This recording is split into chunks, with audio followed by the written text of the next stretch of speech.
Hello, everyone who is joining us on Facebook Live or right here on Zoom for our webinar. This is the second of our series on family transition sessions. What do I do now that my kid turned 14 plus? My name is Jen Hips. I am a program specialist here at the Arc of Pennsylvania, and I am joined by my colleagues, Robin, Anthony, and Mary Kate, and Celia is also here. She's hanging out in the background doing a lot of our tech stuff.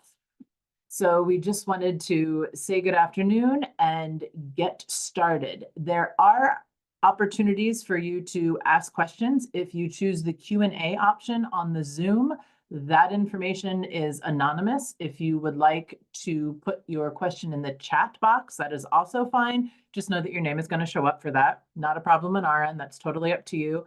And then, of course, on Facebook Live. We will answer the questions at the end, so just know we are not ignoring you. We'll take those at the end so we get through all of our content. We also wanted to let you know that our training is conducted in what we consider a safe zone. So we want you to share information. We want you to ask questions. We want you to learn. And there is not going to be any negative feedback from any of us on either platform. So I just want to share that with you. Now I am going to turn it over to Anthony, and we are going to do a little bit of a fun game here with Mentimeter. Yes, thanks, Jen.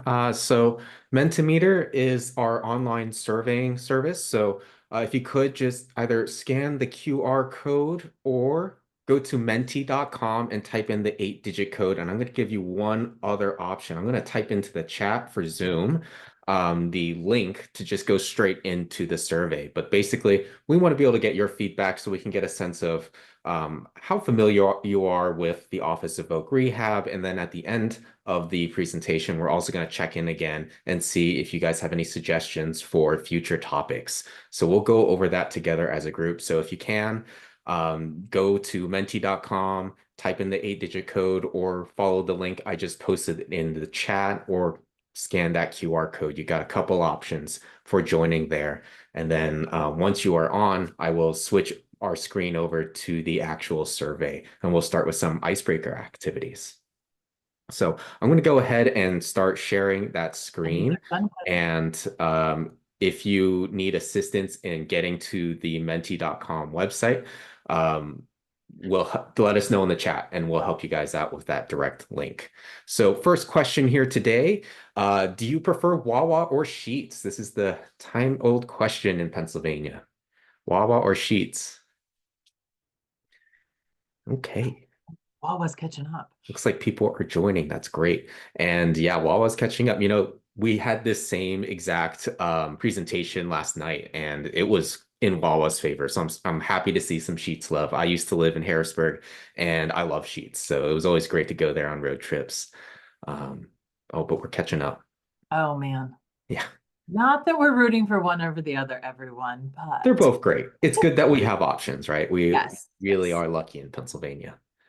Okay, so let's move on to the next icebreaker question. This is just kind of get you used to answering these sliding scales. So we got a couple hot takes here, and we want you to either agree or disagree. So on the right side of that chart, you can say you agree with the statement, or on the left side, you can say you disagree. So is cereal a soup? I mean, it's technically a liquid that you drink for a meal, right? If there's some ingredients in there, it could be a soup. You can wear socks with sandals. Deep dish is a pie, not a pizza.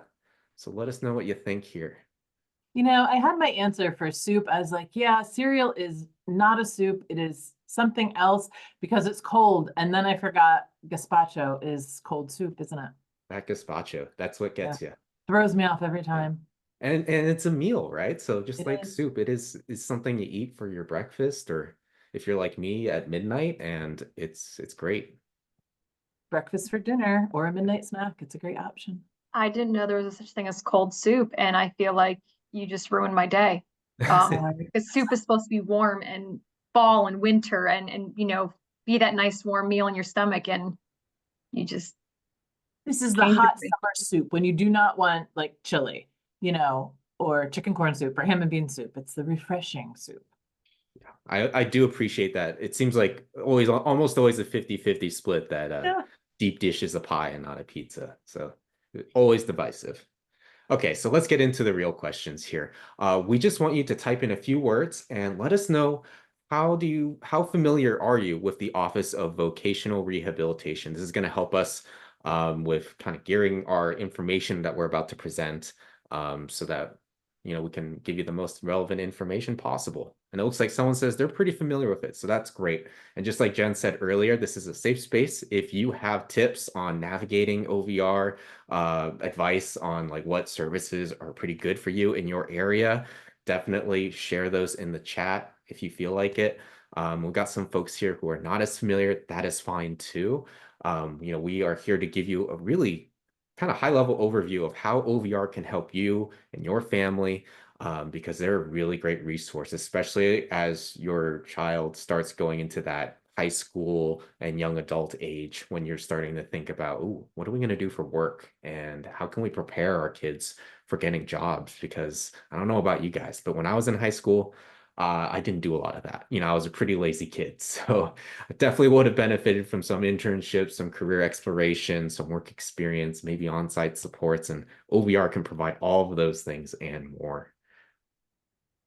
I appreciate that folks are saying, I know a little bit, but it's always good to learn more. Yeah. And some of the things that are on here, I think we'll be able to answer your questions today.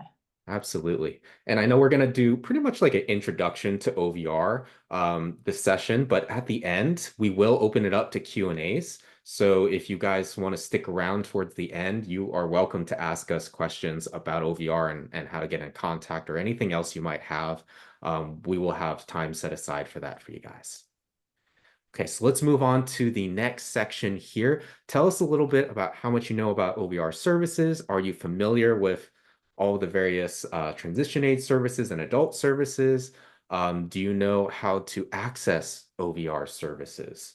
So first, the last slide was just asking, do you know what OVR is? And now we're asking, do you know anything about what they do and how to get access to them?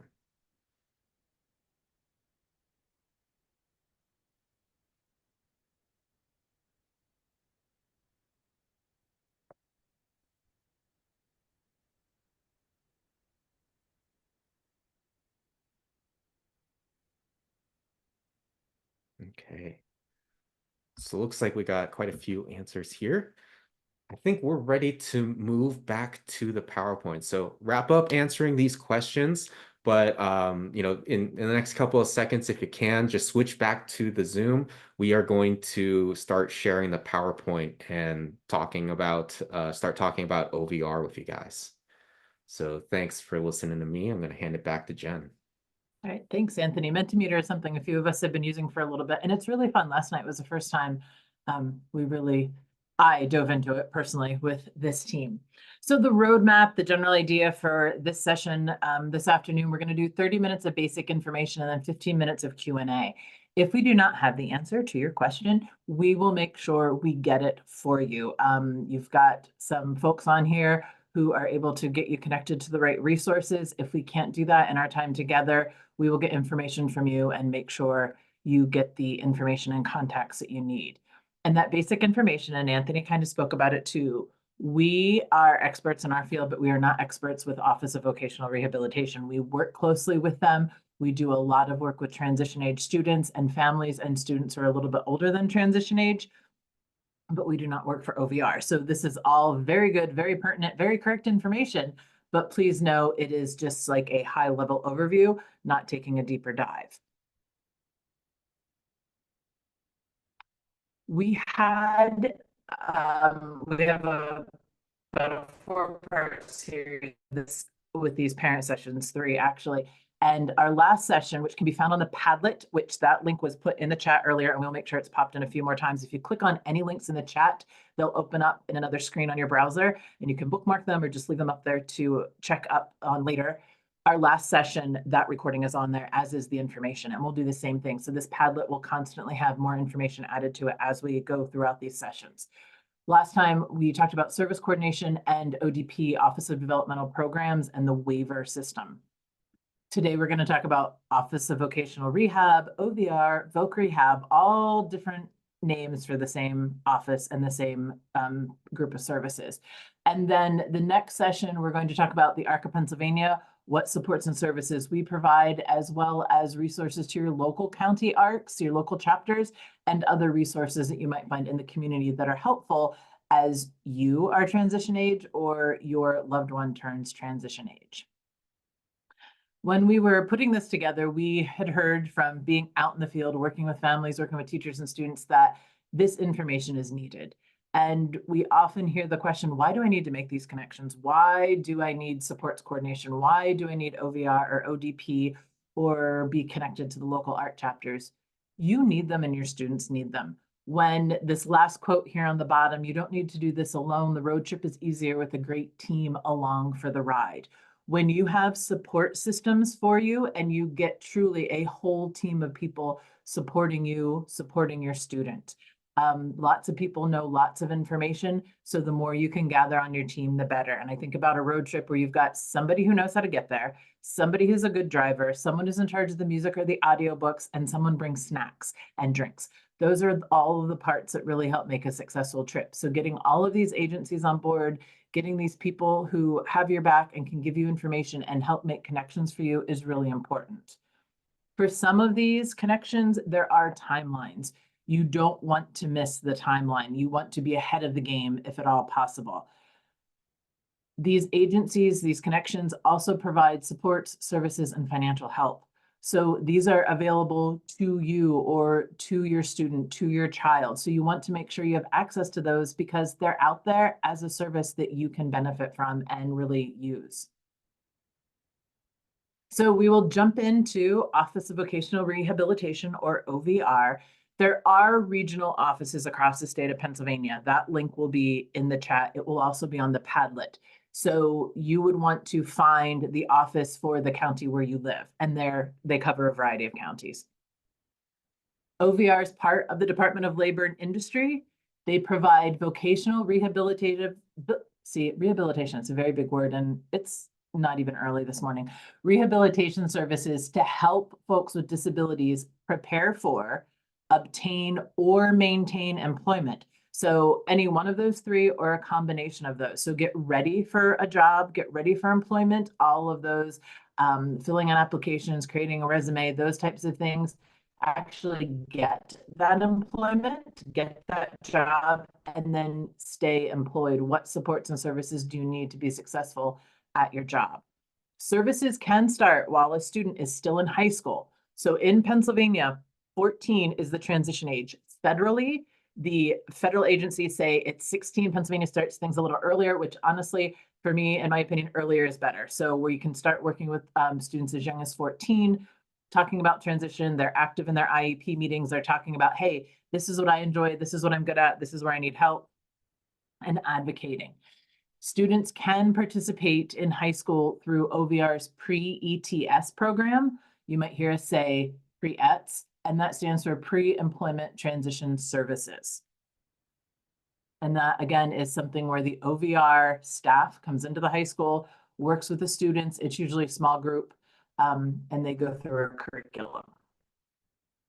The mission and goal of OVR is nice. It is lovely, and they truly do it. So the mission of OVR is to assist Pennsylvanians with disabilities to secure and maintain competitive employment. Competitive employment is working out and about with your peers, with your friends. It is not a sheltered workshop, and it's not piecework. So it's being out there in the community, competitive wage employment. Their goal is to connect their customers to local employment opportunities by building positive, long-lasting relationships with those local employers. So the OVR staff have connections in their area, in their region, with many, many types of businesses. And if you were to Google career clusters, that phrase, there are about 16 career clusters. So it is a variety of jobs and a lot of careers across the board, from farming to banking to technology to teaching, nursing, factory work, all of those types of things. So OVR's goal is to connect the customers and match them with an employer to meet their needs and get someone a job. These are 5 big buckets of things that OVR can help you do. They can help you decide what type of job you want. Not everybody knows what type of job they want. And I think about when I was 14 and the job I wanted then is not the field I'm in now. So that job exploration piece. There's also a wonderful website called Career One Stop, which I know my friends will put in the chat also while we're talking about this early. Career One Stop is a great way to explore careers for teenagers, young adults, and adults. It talks about the type of career you might be interested in, the type of school that goes along with that, where are they hiring, how much money are you going to put in education, what type of education do you need, and what type of salaries come along with that. So OVR has many, many other ways to help you decide what type of job you want. They also have some activities and processes to help you identify your skills and talents. Because if you can find a job that matches your skills and talents, you're most likely going to really enjoy it and might stay there long term, get promotions, and maybe turn it into a career. But not every job needs to be a career. They can also help you determine what accommodations you may need to be successful at work. So do you need any adaptations or accommodations? Do you need maybe a bigger screen or a screen reader or a certain type of mouse? Do you need a desk that moves up and down? So they're going to help you determine what accommodations you might need and then help them make sure they actually are available at your workplace. They will help you identify other resources to help you, to assist you. So again, you've got more people on this team pulling in resources. And they will also help you develop a plan to achieve your employment goals, which is called an IPE. So when you're in school or your child is in school, they have that IEP, that individualized education program, and then for OVR, they create that individualized plan for employment. So it lays out the steps, the goals, the plan for you to have a job. There are eligibility requirements for OVR. I'm going to skip to the income because I don't want people to worry. Income is not a factor in eligibility. Where income comes into play for OVR is for the cost of certain services. OVR is able, depending again on the situation, might be able to help you get a computer for work. They might do an income assessment to see how much they are going to pay. So it's sort of that sliding scale, like they might ask you to pay a portion of it and then they would cover the rest of it. So that's where the income piece comes in. So please don't worry about that. But the eligibility to get OVR services, you have a physical or mental intellectual disability. Your disability causes a barrier to employment. You would benefit from services to prepare for, obtain, or retain employment, and you want to work. So those are the eligibility requirements. And like we said, you can start at age 14 working with OVR. And I will give this example now because we talked about it last night during our session later on. My dad, after he had been working for probably 40 years, is epileptic and his seizures got too bad. So his seizures, that physical disability, caused a barrier to employment. He was able to reach out to OVR and get some of their supports and services to help him then, after he had been in his field for quite a while, but they were able to support him through that time. So again, it's never too late. Just a very brief overview of the 6 steps to the vocational rehabilitation process. Know that each step has a lot of little ABCs underneath. So there's some little pieces in between there. A referral is made to the Office of Voc Rehab or you call for information. You fill out an application. It is online. If the online application, if you need help, whether it's with an adaptable or accessible application, or a different language or an interpreter, make sure you let them know that as well because they can provide that for you. So you call for information, you fill out the application, the powers that be in the OVR office determine your eligibility. Then you meet and have that plan for development. And throughout that time, you are working towards employment, you get employment, and then you have successful closure of the case. So again, there's 6 steps. There's a lot of in-betweens, but that's the basic overall process for a referral to Voc Rehab. Here's the Padlet. We did drop this in the chat. Same kind of thing. You can either click on the link in the chat or use your camera and scan that QR code, and that will get you to a really cool living, breathing, all of the resources you may ever need Padlet. I'm going to turn it over to Robin. All right. So we're going to talk about those OVR services. So we're going to start with talking about counseling and guidance. Those are to help you set and adjust those vocational goals and to build those work skills. The pre-employment transition services, those pre-ET services, we're going to talk about those a little on the next like 2 or 3 slides. So I'm going to bounce over that. But the one highlighted in orange, we do kind of talk a little bit more in depth about. The diagnostic services, those are exams to understand the disability, as well as your service needs. Vocational education, this runs along with that guidance and counseling, which are to help you set and adjust those vocational goals, build work skills, etc. The restoration services, those are medical services and devices to support employment, such as your PT, physical therapy, occupational therapy, and also wheelchair access. Training services, these can be training for various jobs, including life skills and personal adjustment. Vehicle and home modification. This has support services for when you may need to have a vehicle that may need to modify, or your home that you may need to modify, with the goal of increasing accessibility. Placement services, this helps with job searching, applications, interviews, as well as connections with employers and small business startup. If you're looking for OVR for small business startup, I suggest just making the phone call, because it is a pretty in-depth process, it seems like, but it can be beneficial if that's the route you want to take. So more, you got Jen, thanks.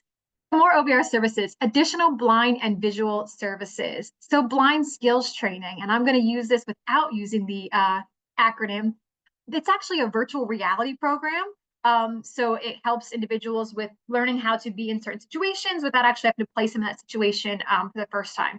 This can help with learning mobility or helping with mobility, daily living, and also those independent life skills. This is specialized job training for those individuals with vision loss.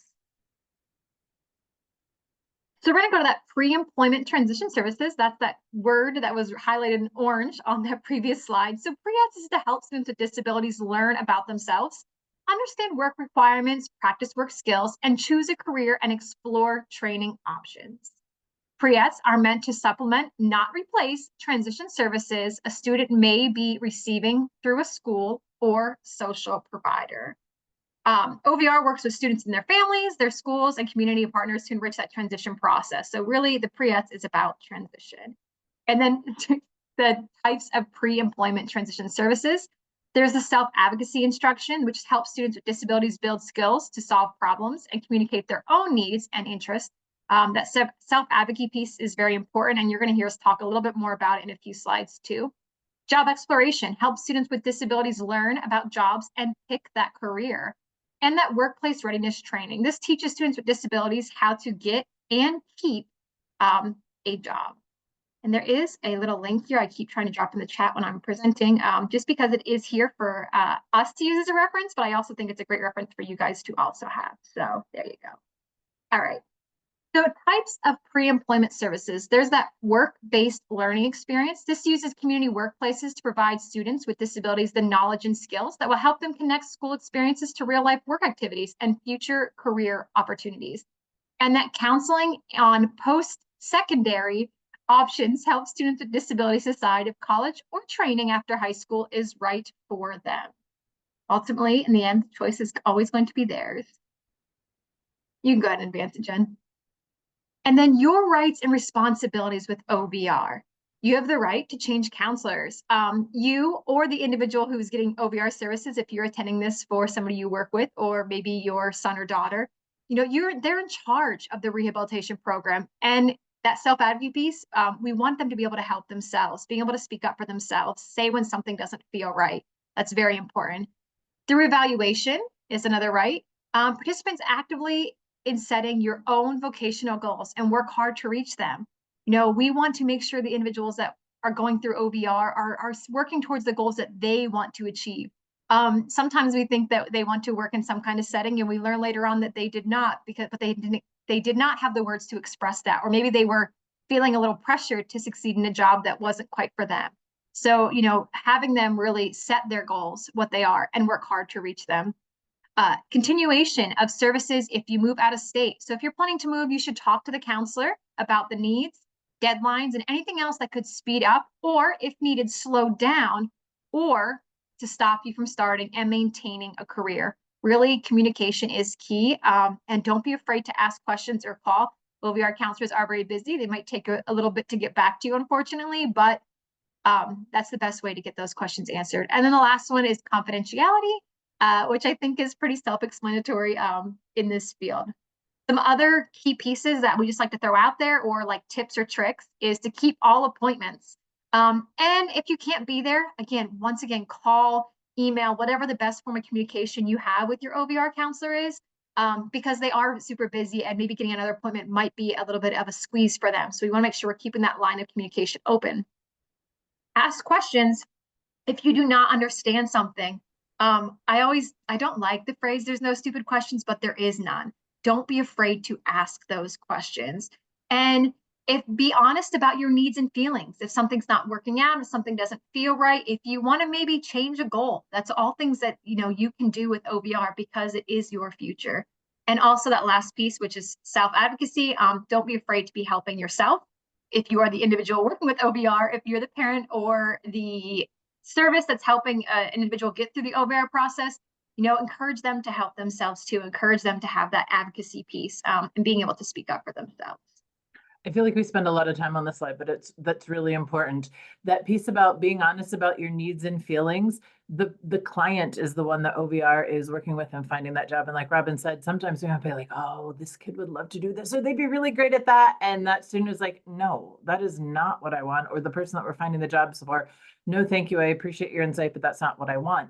And let them know your needs and feelings. You're going to be working with OVR for a while. So again, things might change. You might go do a work-based experience in a position and in a career that you think is fantastic. And then you might realize there were parts of that you did not know or did not understand, and you're not comfortable with that. So again, I always think of veterinary medicine, and yes, I want to work with animals. Well, animals also pass away, and I would not do well with that. So that's not something I would want to deal with. Love animals, but on the happy, sunshiny rainbow part. Again, with the counselors, and Robin touched on this, counselors have a very heavy caseload. There might be rapid turnover. You are responsible for you. So make sure you are contacting them and keeping in touch and saying, hey, some things changed. We're moving. Even if it's county to, or in the same county, but a different address, or, hey, something came up at school and we're thinking about doing this or trying this. What do you think? Or can you help me get connected to this? And you also do have a right to change counselors. So if you and your counselor, for whatever reason, just aren't getting along, again, personalities don't always match, you can ask for another counselor. So part of that advocacy piece, and if you are advocating for your child as well, but making sure, all of those things get taken care of. And we did say these services can start at 14. The services for younger students versus students who are ready to graduate for high school are going to look different. They're much more intense the older the student gets, because we need to really get them prepared for a career and work outside of, or schooling outside of high school.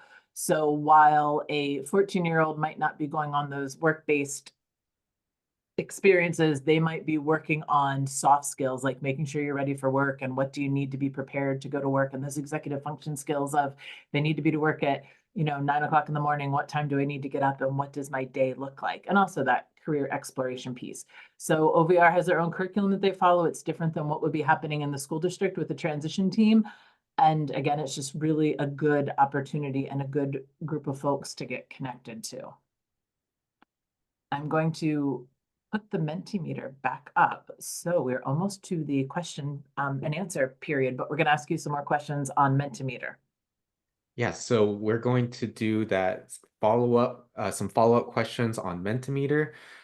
We just want to hear from you, did you walk away learning a little bit more about OVR? And then we really want to hear what other topics you guys want to learn about in our future sessions. We have a few planned out, as you saw in that early slide. We've already covered service coordination. We're covering OVR now, and we got a few more topics to get through. But after that, we're going to reconvene and look at all your feedback and see what other transition age topics you guys want us to look at. So I'm going to go ahead and pull up Menti again, and we're going to answer those questions together. Okay. So let's rate our feelings about OVR. Do you feel more knowledgeable about OVR services? Do you know how to access OVR services? And has this training helped you learn more about OVR services?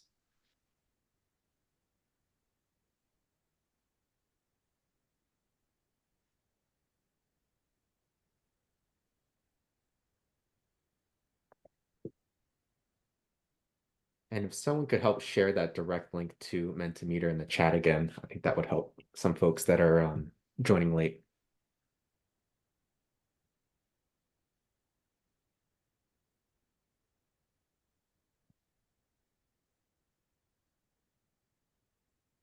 Okay.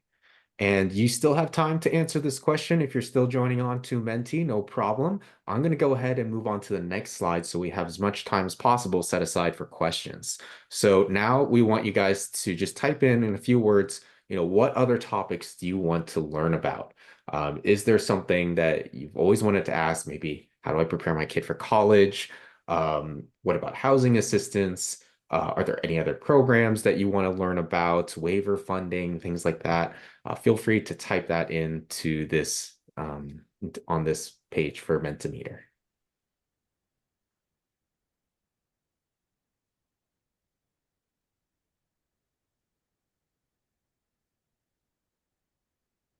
Ooh, volunteering. Yeah, that's a good one.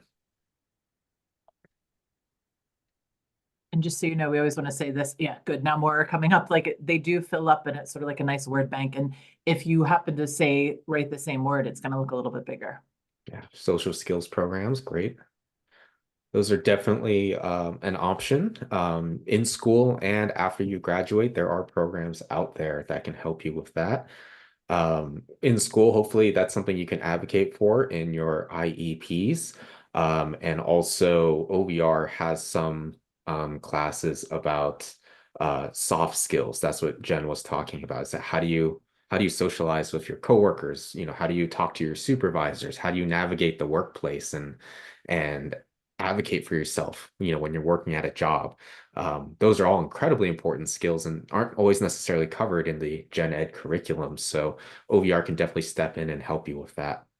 Pre-EDS programs, yeah, those transition age programs, there's a lot of different services out there, from more educational stuff, like we just said, social skills development. There might be a curriculum you go through, to actual volunteer opportunities while you're still in school, maybe summer jobs, things like that.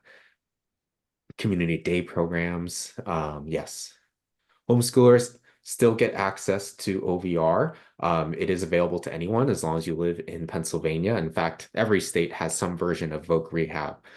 So all you got to do is go to the OVR directory. So if you have access to the internet, go on Google, just type in Pennsylvania OVR, and you'll be able to find your county's office. Just give them a call and you can get that application process started. They'll work with you.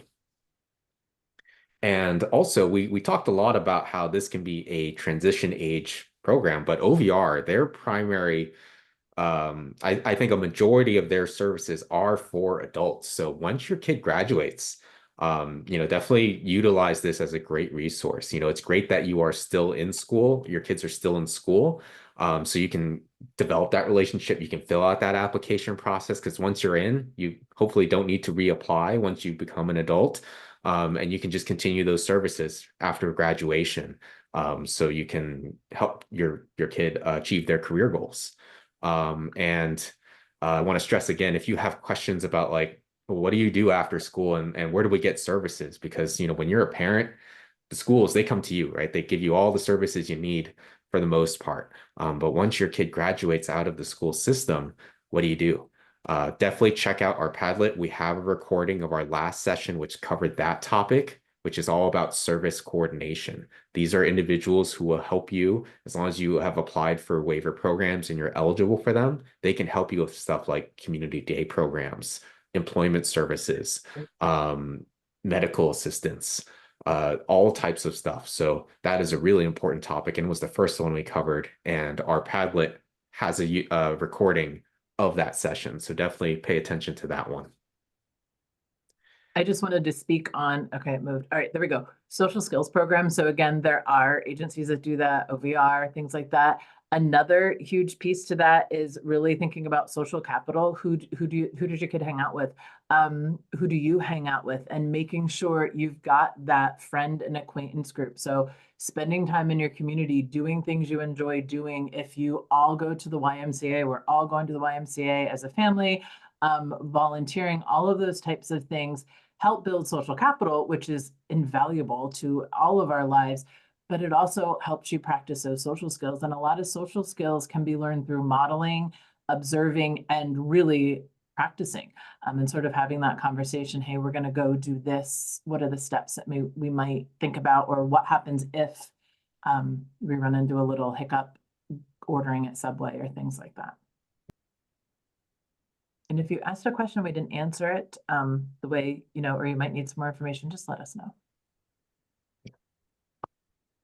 We know there's a lot of stuff to cover, especially at this age range, that 14 to 21. So definitely keep posting questions for us. We'll do whatever we can. And thank you. We appreciate that. Yes, and 14 comes all of a sudden when you're a parent. We do know that. We talked about that earlier, like you do early intervention, or your kid is just starting kindergarten or preschool and they're babies, and then they're 14 and 16 and 18 and 21 and all sorts of grown up.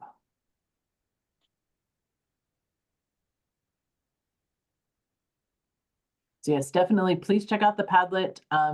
The links that were in this chat will also be ultimately on the Padlet. But like I said, if you are on with us yet still, you can just click on that link and it'll pop up in your browser. You can bookmark it, you can highlight it, read it. These are all really good resources for you. And that Padlet also is sort of there for eternity. It's there, the documents will be there, it'll be added to each session.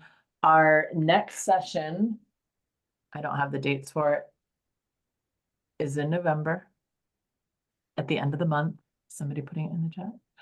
Robin's got the Padlet again. Our next session, November 18th and 19th. So we will do the same thing. November 18th, which is a Monday evening, we will have 6 to 6:45 and also Facebook Live, all that good stuff. And then Tuesday afternoon, same time as we are here, 12 to 12:45. Same sort of format. Thank you, Celia. And you can register for that. The post Celia made there with the bit.ly link. So again, we'll stay on for a few minutes. If you have any questions, let us know. If not, thank you so much for joining us today. We really appreciate you taking some time out of the middle of your day to meet with us and learn some things about OVR.